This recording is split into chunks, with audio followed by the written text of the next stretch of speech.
Good afternoon, everyone.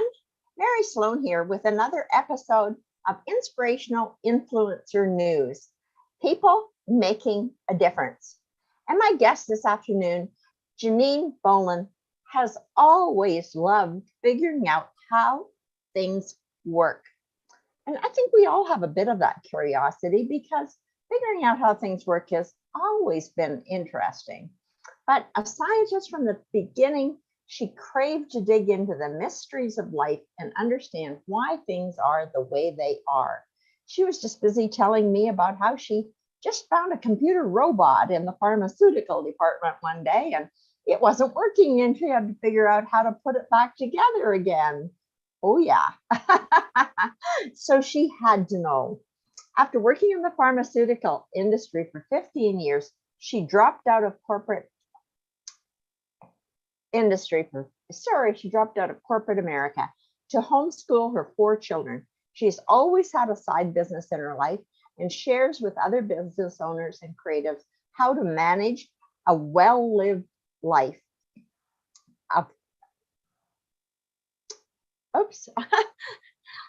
Oh my gosh. Children, family, friends, clients, while not suffering from burnout. Her 12 books, and she doesn't suffer from burnout, 87 online courses, 4 podcast programs, and syndicated radio show all express her desire to share her systems and routines with others. My goodness, I can't believe she doesn't suffer from burnout. So, what is the one thing that you want our listeners to be able to take away from this program today? Today, I would love it if people would learn how to decide and know what they want out of life. And once you know what you want out of life, then the rest of it fits into the cracks. So I used to share with people, look, what kind of lifestyle do you want? What kind of life is it that you want? What is your target? What does that well-lived life look like? And once you define that very clearly, then you can fit in family, friends, business, working full-time, working part-time jobs, then everything else fits into place for yourself. But until you actually know with crystal clear clarity what it is that you want out of life, you'll continue to just burn out and spin your wheels. And how do you find out what you really want? I mean, I look at life and go, oh, I could do this and I could do that. And it all sounds very interesting. Yeah, it does. It all sounds very interesting. Well, you have the rest of your life to figure it out. See, that's the thing. I highly recommend to people, I'm like, don't stop. You have these wonderful folks that have come up with like the bucket list and things to do before I die lists and things to do while I'm alive lists. Everybody has their own version of what that looks like. For me, it's a vision board. I always grab once a year, I grab a piece of paper, a big old piece of poster board from my local five and dime or whatever, your grocery store, whatever has those kind of poster boards. And I'll sit down and I'll cut and paste pictures that are expressions of what I want. So I wanted to go to Australia. Australia has been on my vision board ever since 2018. And every time I got enough money, something would happen. A child would go under surgery or something would happen that would wipe out my savings account.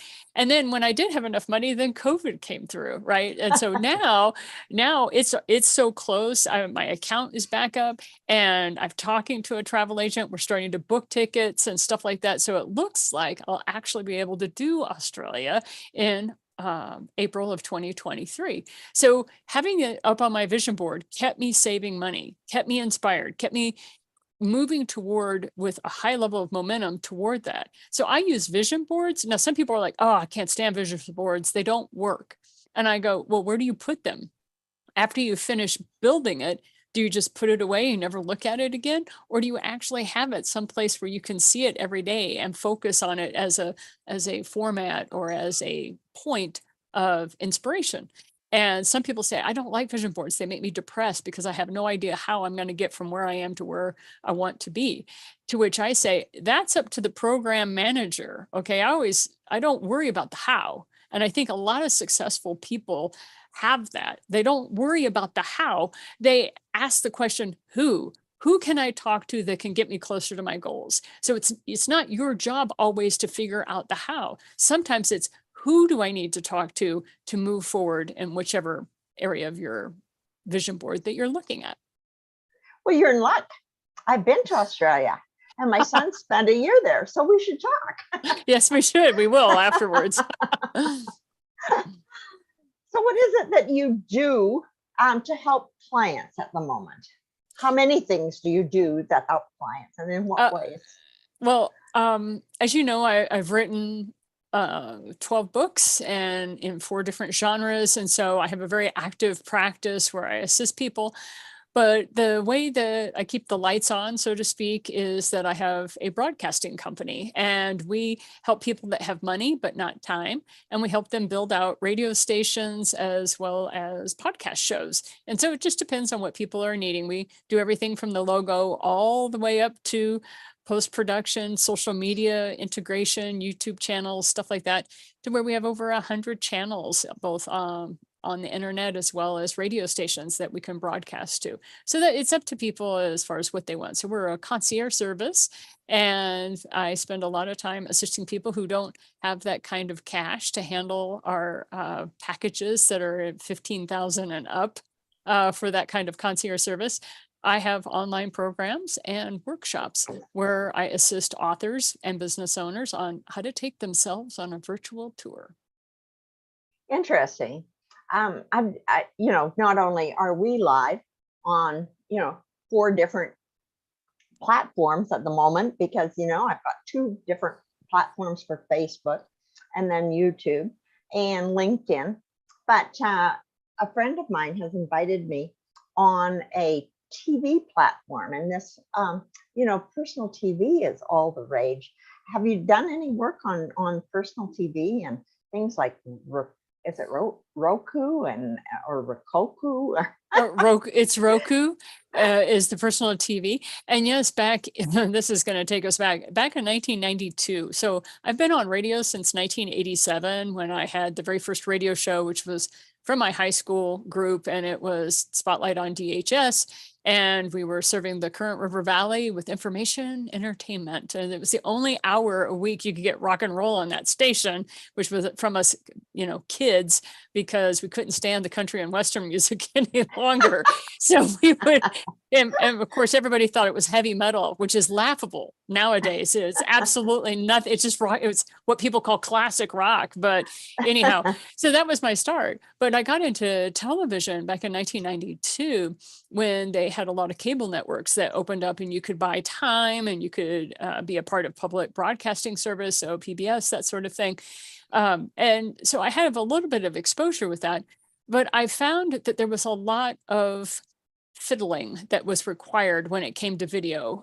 Now that we have Zoom and we have computers that we do and stuff like that, video isn't nearly as onerous as it used to be, because I can remember walking around the PBS set with cabling following me around, like I was having to haul cables with my microphones and stuff, because nothing, you didn't have Bluetooth, you didn't have Wi-Fi, and so it was very difficult. So I stayed in radio because it didn't require me moving anywhere. I could sit in front of a microphone with my headset and I was just fine. So yes, I am familiar with some of the television, and right now it's amazing what media is available to people of all walks of life from all around the world. As long as you have an internet connection, you have the ability to start your own podcast, radio show, or television channel.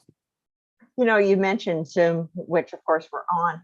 And I mean, Zoom, really before the pandemic, Zoom was an item for those of us in the digital space. I fell in love with Zoom early on, because it was like not go-to webinar. I did one more webinar or attended one more webinar, I swore I'd kill somebody.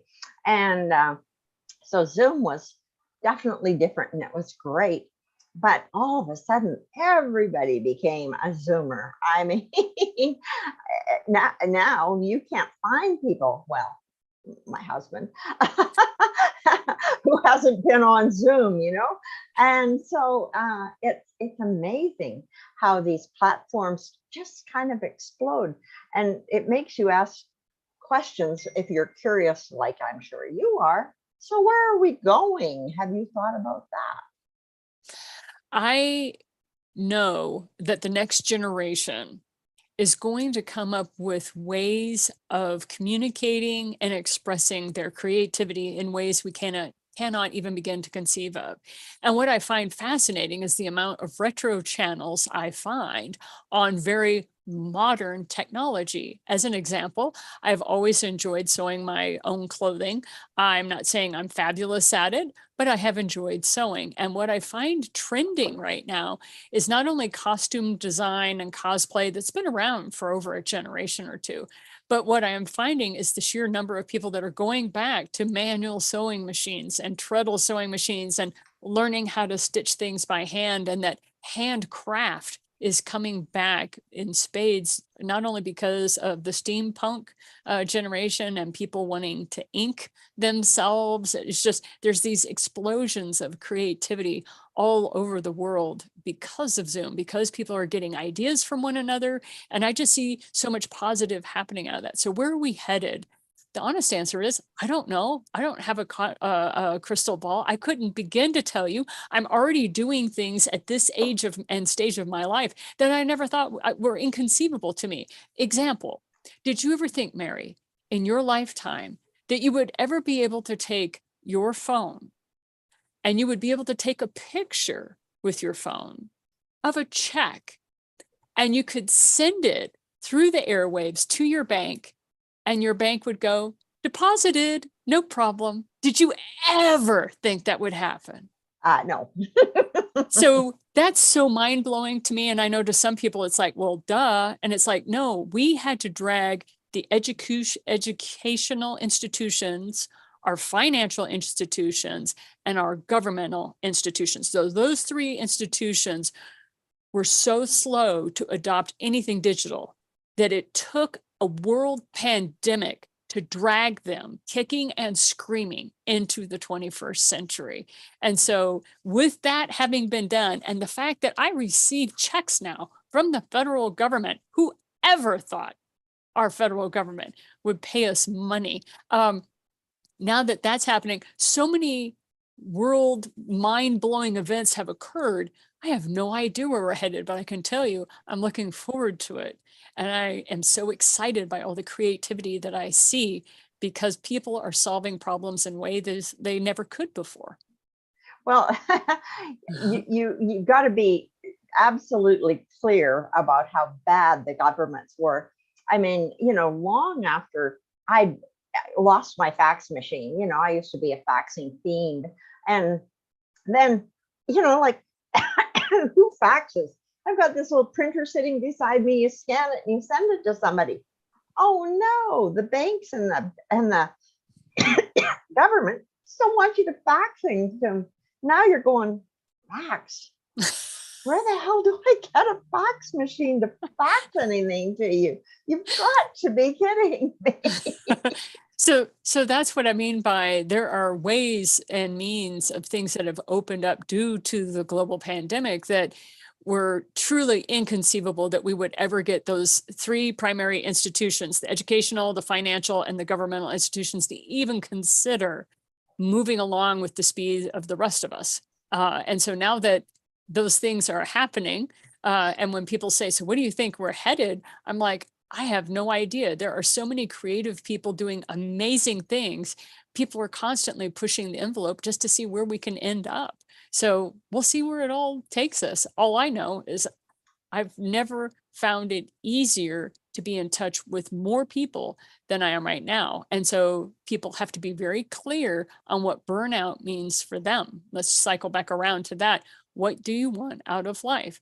Are you wanting to be on Zoom 8 hours, 12 hours a day? Is that exciting for you as an extrovert? Some people are loving it, right? But then for the introverted of us, we have the opportunity to shut everything down and just sit in our house and be able to just rest.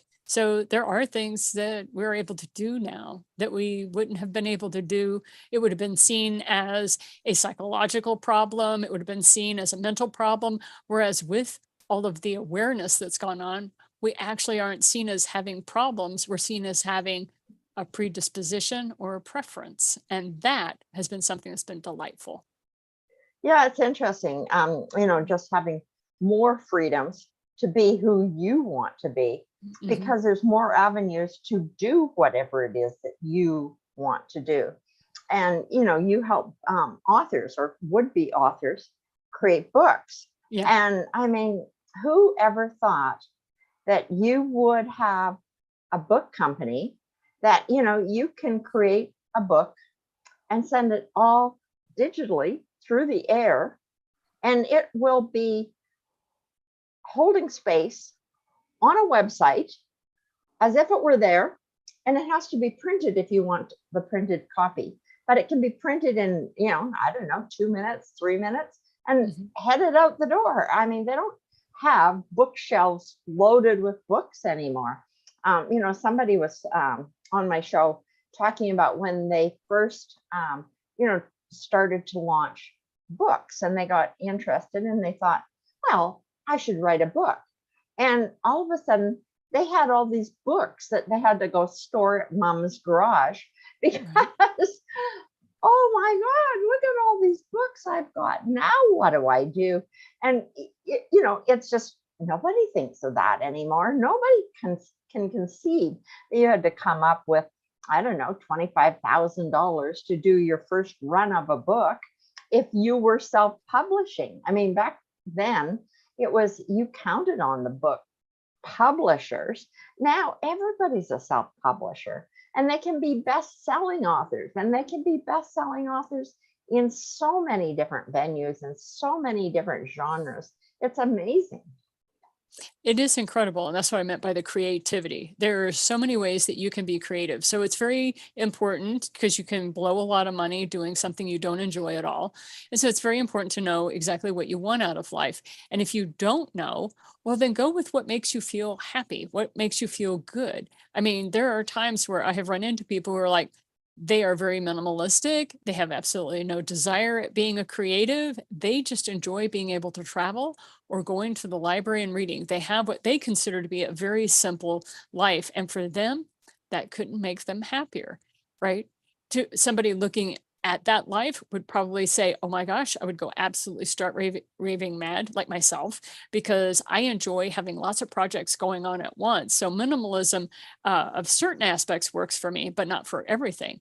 I like having the ability to go to my bead drawers and being able to pull a whole bunch of beads out and being able to embellish whatever item I happen to be sewing up at that point or what have you. There's a creative side to me that requires a certain amount of stuff.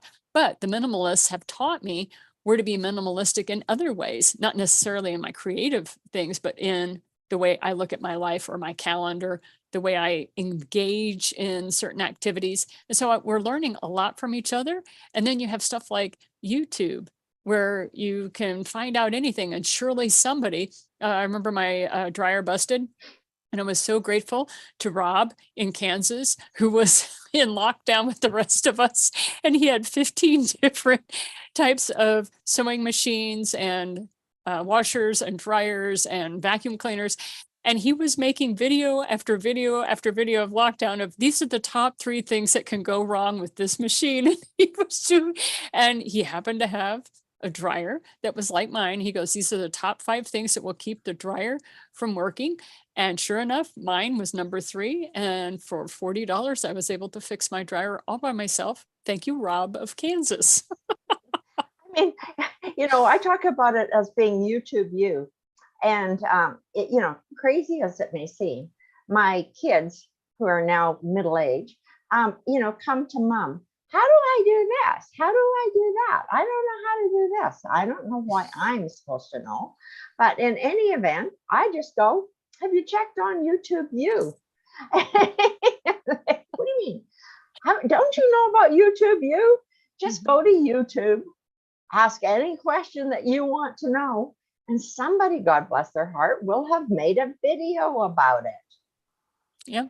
And I always ask people, make sure if you enjoyed the video, put a thumbs up, let them know it's very important to those channel, to the YouTubers, and subscribe to the channel. If you find yourself going back over and over to certain people, definitely subscribe. I'm always asking people to subscribe to my YouTube channel, the Janine Bolon Show, because once I get to 1,000 subscribers, then then I finally make it onto the search engines. But until you get that 1,000 subscribers, you're just begging people to to subscribe to your show, because you may have content coming out every week like I do, but still, you're just not getting the AI's attention yet. So yeah, thank you for supporting YouTube U.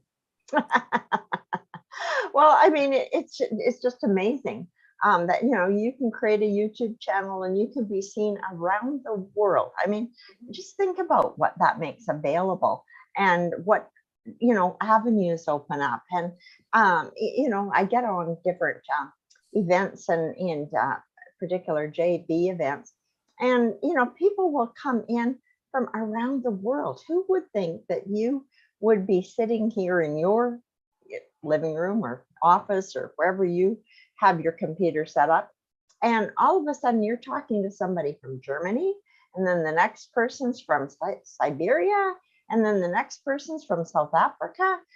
I mean, it's amazing. I enjoy it very much. I enjoy being able to have access to the world stage. And that used to be only very specific people would have that. And now that anybody with an internet connection can do that is delightful. Yep. I mean, it just makes it so special.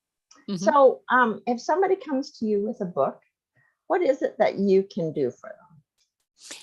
I can help people take that book on a virtual tour. So it used to be the only way you had available to you to sell books was to go on physical book tours. Well, that kind of got shut down for a period of time. And then as more and more book sales left physical buildings and moved into the internet space, and as Amazon and others kind of took over, it became difficult for authors. They didn't quite know what to do, how to get into that digital space. And so I teach them how to go on virtual tours by podcast system, and how to get on radio shows and stuff like that. And what's fascinating to me is how authors aren't necessarily marketing people, right? I mean, they have their area of expertise and it may have absolutely nothing to do with marketing, but yet here they find themselves as an author having to be a business owner. And that's why we were labeled back, I believe it was in 2014 or 15, the term authorpreneur was used for the very first time. And that's as self-publishing moved out of the space where it used to be called vanity publishing, right? We were so vain, you were self-publishing. Right now, everybody does it. But back then it was called vanity publishing.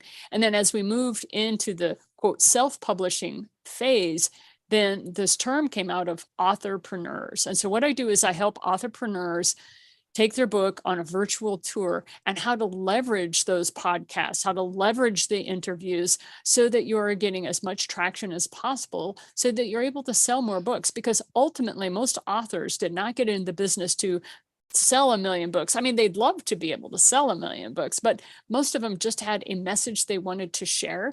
As because they wanted to share it so deeply and they were so passionate about it, that was what gave them the chutzpah to actually get through the demons that every writer understands as you put yourself out there via the written word, right?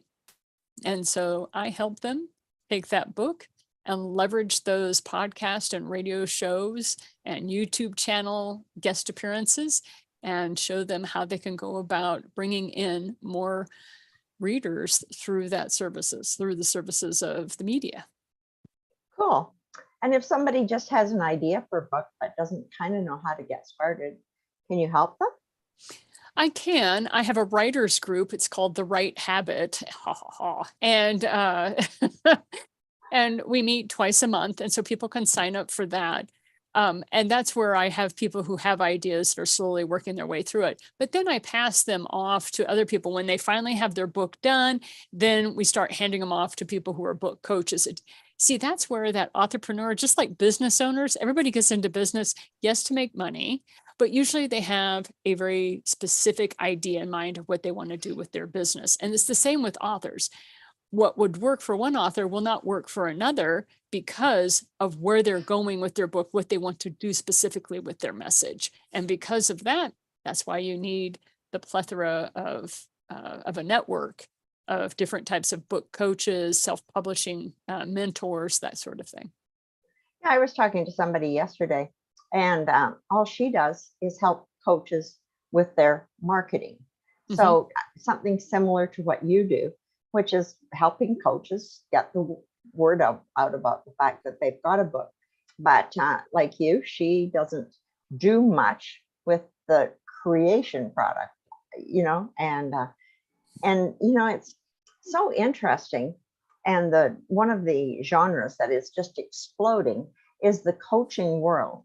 And so it's kind of like, if you have an interest and you have even a smidge of expertise, there's probably somebody who would like some coaching that you probably know how to do, and your interest in travel and my interest in travel, and I've traveled, fortunately, very extensively. I'm going like, oh, look, maybe I should be a travel coach. That would be really fun. I love traveling. And, so it's kind of like all the different coaching opportunities that are opening up, and, people want help. And now it's kind of like assumed that, well, I'll just go get a coach. I'll find a coach who can help me. And I mean, I think that's wonderful that it's so easy now to get the help you need to move in a direction that you have an interest in. Because before, you used to have to kind of try and find a self-help book, and then you'd read the book, and then you'd try and figure it out with this book and hope there was enough. I mean, I did a few Yes, ma'am. projects. And I mean, that was a slow, tedious way to get things going. It was a slog. It was a real slog. And I remember I used to tell people, if I ever want to learn something, and this is before YouTube and Wikipedia, which are my two go-to right now. But before that, I would always tell people, go to the local library and go to the kids section. And it doesn't matter what your interest is, but whatever your thing is that you're wanting to learn about, go check out 3 kiddie books on it. You'll learn the language, you'll learn the definitions, and because they're speaking to children on whatever that topic happens to be, it'll be very simple language for you. And people used to laugh at me, and then they would go, wow, Janine, I love your quilts. When did you become a quilter? And I said, oh, about 2-3 months ago. And they're like, you've made 4 blankets, 4 quilts. I'm like, yeah, I went to the children's section at the library, checked out 3 books on how to teach your kid how to quilt. And that's how I learned to quilt stuff. And of course, all the patterns were very simple and yet beautiful. You pick certain types of fabrics, and it was fabulous. And so that's just one of those things where when you know to go to the library and check out those 3 books, it's fascinating. Now you have all the fandom sites, the Wikipedia sites, you have specialized sites and directories to people, places, and things that we've never had access for. But don't forget, if you really want to dig deep into something, you can always find several books in your local library. Yeah, and it's great that libraries are still there, and they become ever more useful, because it's almost like, as things open up, so do questions, because it's like, oh my gosh, okay, now I've thought about this, and I've seen something that kind of twigged and now where do I go?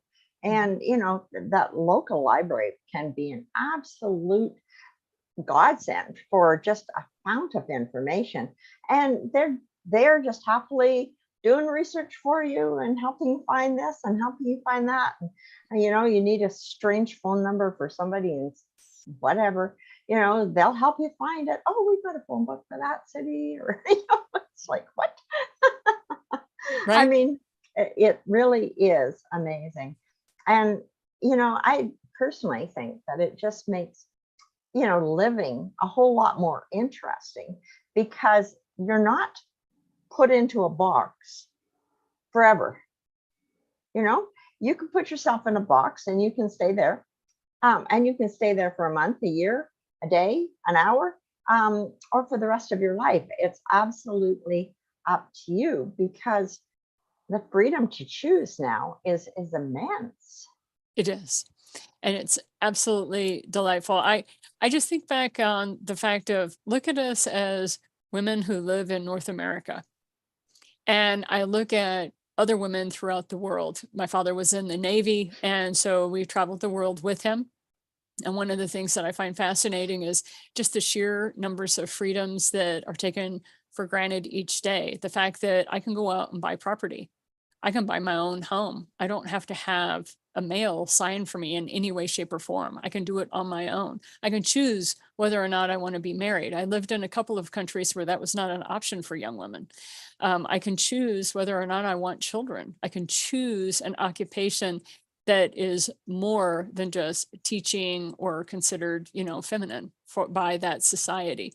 So when I look at just the sheer volume of choices that I have and that I am allowed to make, I'm very grateful for where I live and for the fact that I am surrounded by not only a government organization, but also by men who are willing to let women make those sorts of choices in their world. You know what I mean?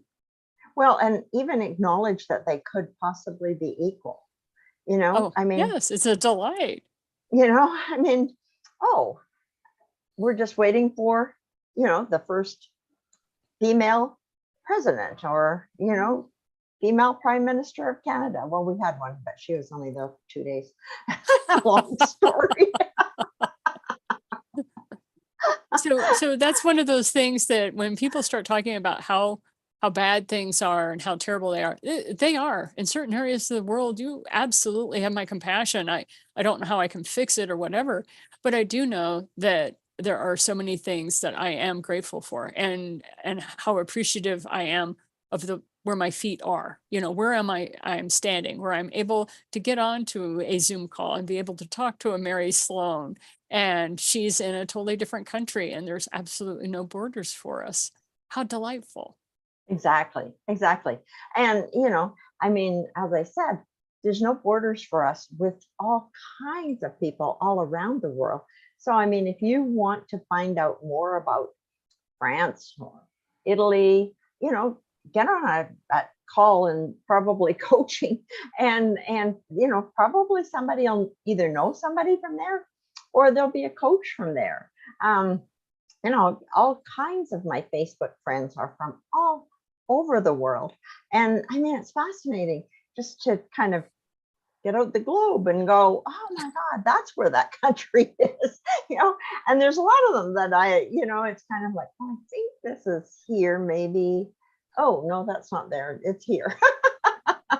My favorite the other day was I met an islander who was from Tonga. Now, I had heard of this island called Tonga before, but when you meet an individual who that is their home turf, and that's like you said, you're breaking out the globe, you're breaking out Google Maps, trying to figure out where this person is. And so during the Zoom call, I was like, okay, this is where she's from, and blah, blah, blah. I'm like, hey, and she got so good that she was showing us exactly what area of the village she was from and all that kind of stuff. And it was like, man, just 15 years ago, you would not have had teachers that had the power that we do to be able to show people where various things are. And what I love is the ability to learn a language has never been simpler for you. It's like you have people that are native speakers that are more than happy. They have Zoom chat rooms for people who are learning Swahili or who are learning German or Swiss. It's fascinating to me. I had somebody from the Netherlands and they were having to describe to me exactly where they were. And I said, I'm sorry, I'm so ignorant. And they were always like, oh, don't worry about it, And I'm like, where are you on the map? Because I'm a mental midget. I can't figure out where you're from here on this thing. It's Well, and wonderful. I mean, with all that's going on with that, Ukraine and Russia, I'm looking at, okay, where is Ukraine? Where is this? Where's that? All of a sudden it's like, oh, that's where that is. Oh, and that's where how Poland fits into it. And you sort of knew all these countries were there vaguely, but you certainly didn't know with the clarity and distinction that we've now developed if you spend any time looking at this war that Putin's declared, although it's a special operation according to him. Who knows? It's all very, very, very complicated. But how can people get hold of you if they'd like to be able to reach out and find out if you can help them? You can help them in so many ways it'd be worthwhile to talk to you. I think the single best way, if you have a book and you would like some advice, please go to authorpodcasting.com. Authorpodcasting.com is designed for authors who want to get into the virtual book tours. I have several free items that you can get onto, such as the workshops that I do once a month, where I talk about the top 3 mistakes authors make. And you're able to get on to my free media kit course, which is the Modern Authors Media Kit course. It takes the place of the old press kits and speaker one sheets that you used to hear about. So you can get onto that. The other thing is if you just want to chat with me for a coffee, I have an open coffee on Zoom every Friday morning at 8 a.m. Pacific time. And what I do is I just sit there for an hour, and people come on, they ask me a question, and they leave, because I have 588 students on my online university. So it's kind of like open office hours. But if you want to get onto that, you can go to my website that is the parent company, and that is the8gates.com. And you can go to Open Coffee with Janine. And so get on the 8 Gates, and that's THE, then the number 8, GATES.com. And then you'll see on the menu where it says Open Friday Coffee. You click that and it will get you registered and send you the Zoom link. Well, and if somebody has money and not enough time, but would love to be able to do the kind of thing that we're doing here and have shows that are published or podcasts that are published and everything, I guess I get on with you and talk to you at coffee time, or what's the best way? Open coffee is fine. And that's because there are a lot of people who want to be able to talk to me one-to-one, but I want to make sure that it's a good fit before we take up their time, because they may come and ask me a few questions and realize that my company is not appropriate for them. And then I can then refer them through my network to people who will be more satisfactory for them. Yeah. Great. Anyway, we are out of time. These half hours go by so quickly. I really want to thank you for your time, and thank you for all the information that you convey and the wisdom that you bring. You really are a gift to the world. So thank you. Thank you, Mary. It's a pleasure to be here. I appreciate your invitation.